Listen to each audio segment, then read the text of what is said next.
Aujourd'hui, on vous emmène pour la plus sauvage des îles Loyauté, Marée. On ira marcher sur des très hautes falaises et découvrir les magnifiques trous d'eau dans la roche. On ira sentir la vanille chez Marcel et déguster les avocats au marché. Et moi, j'irai jouer à Tarzan avec mes nouveaux copains. Alors, on vous emmène ?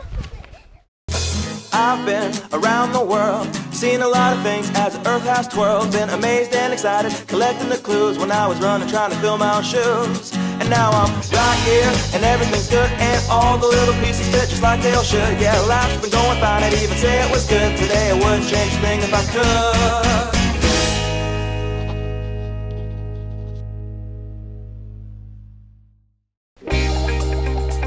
Pour aller de Lifou à Marée, il faut reprendre un petit coucou de 20 places. Le même qui nous a amenés ici. Tiens, d'ailleurs, ce sont les mêmes pilotes. Avant chaque décollage, ils contrôlent tout. Light, c'est on, c'est armé. Oui. Parc. Il est serré. Accordé, feu anti-colle. Sur on. Générateur. Off, les deux. Et à bord avion dégagé à droite. Gauche. Tu es prêt pour le 2 ? Je suis prêt.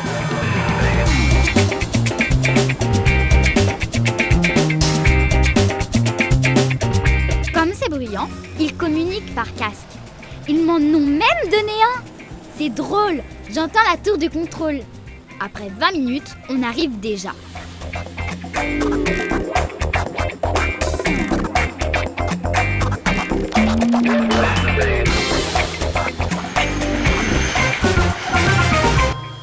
Ah, merci beaucoup. Je vais le ranger. Marée est un grand plateau posé sur 5 étages de corail. Il a été soulevé par l'activité sous-marine de la Terre. Du coup, ici, les falaises sont très grandes, jusqu'à 130 mètres. Là où on s'en rend bien compte, c'est au saut du guerrier. La légende kanak raconte qu'un guerrier en fuite sauta par-dessus la faille pour échapper à ses ennemis. Vous croyez que c'est vrai ? Elle fait 5 mètres de large quand même.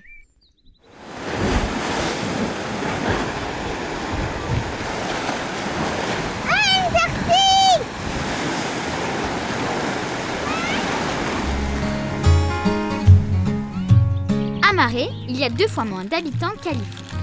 La plus grande ville, enfin le plus grand village, c'est La Roche, à cause du rocher qui est juste derrière. Comme il est haut et difficile d'accès, il a permis à de nombreux Kanaks de se réfugier pendant les guerres. Et à Marée, il y en a eu beaucoup, notamment à cause de la religion entre protestants et catholiques.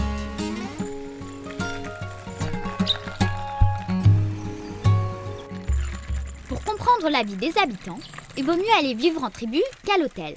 Nous, on est accueillis chez Péoun. Bonjour. Bienvenue en tribu. Marcel et sa femme nous ont préparé un petit nid douillet dans une case traditionnelle.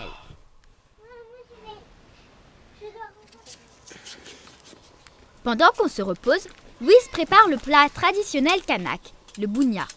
Ça ressemble un peu à notre casserole kanak de l'île des Pins, vous vous souvenez ? Des ignames, du poulet, des bananes et du lait de coco. Et c'est parti pour 3 heures de cuisson dans les feuilles de bananier.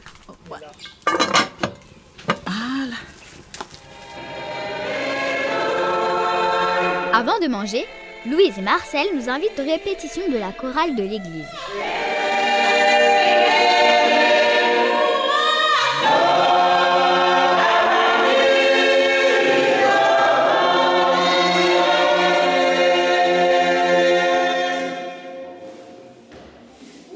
Dans quelques jours, ils participent avec d'autres tribus à un événement important, l'anniversaire de la fille du grand chef.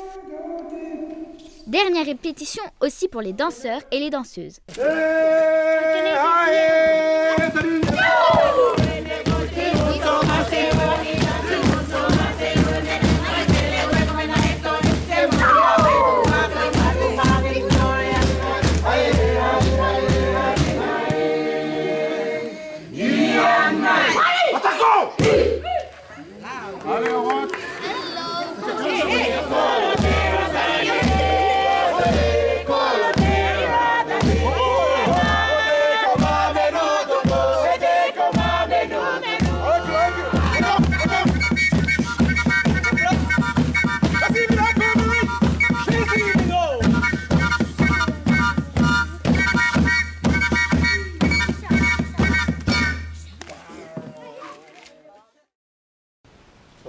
Chez Marcel et Louise, on se lève de bonne heure et de bonne humeur.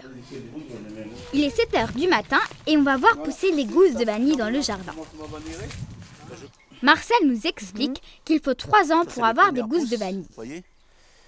C'est 3 mois après avoir planté. Là, c'est un pied qui a 1 an. Et voilà ce que ça donne quand il a 3 ans. Un seul pied peut donner jusqu'à 10 kilos de vanille. On peut produire à peu près dans les 5 à 10 kilos. Comme à Lifou, beaucoup de canaques en cultivent dans le jardin, mais la spécialité de Marais, c'est l'avocat. Ceux qui poussent ici sont beaucoup plus gros que ceux que l'on achète chez nous. Ils ont meilleur goût. Les habitants en vendent plein à Nouméa, mais aussi sur les marchés de l'île. 89. Le mercredi, justement, il y a un marché à Limite. Un petit hameau au centre de Marais. Dès 6 heures du matin, les femmes de l'île viennent y vendre tout ce qui pousse dans leur jardin. Des ignames, des bananes, des citrons, du chou kanak, des avocats bien sûr, et des chouchoutes. Ça ressemble à un avocat, mais ça a un goût de courgette. On n'a pas trouvé de vanille. On nous a dit qu'elle part à Lifou pour être séchée. À 11h, la vente est presque finie. Du coup, les femmes jouent les légumes qui restent au bingo. 56 63 Moi, je sais y jouer depuis Lifou. 81, 25, 59, 21, 90, 16.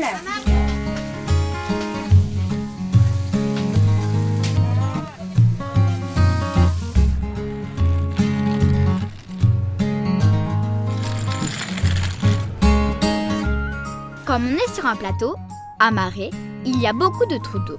Le plus impressionnant, c'est le trou de Bonne. Il est bien caché. Mais il vaut mieux ne pas tomber. 40 mètres de haut, quand même.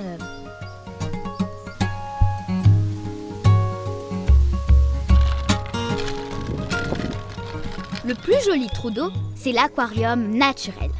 Une petite piscine d'eau de mer qui passe sous le corail. Ici, les poissons et les tortues viennent faire leur bébé car ils sont bien protégés.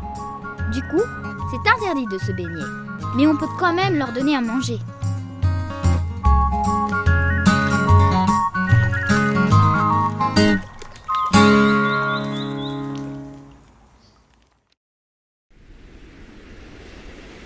À Marais, il n'y a pas que les plateaux et les falaises. Il y a aussi de très belles plages, comme celle de Mébouette, où on peut voir des tortues. De l'autre côté de l'île, la plus belle, c'est celle de Pato. C'est là que vivent les enfants de la tribu de Courinet. Ils ont des jeux très amusants, comme faire Tarzan avec les feuilles de cocotier.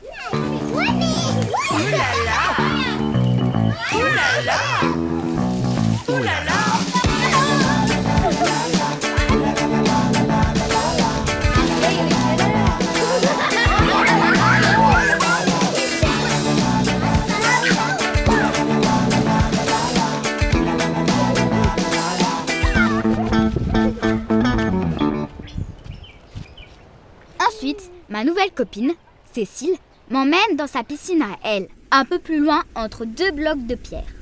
Tu as vu? Elle est vraiment grande.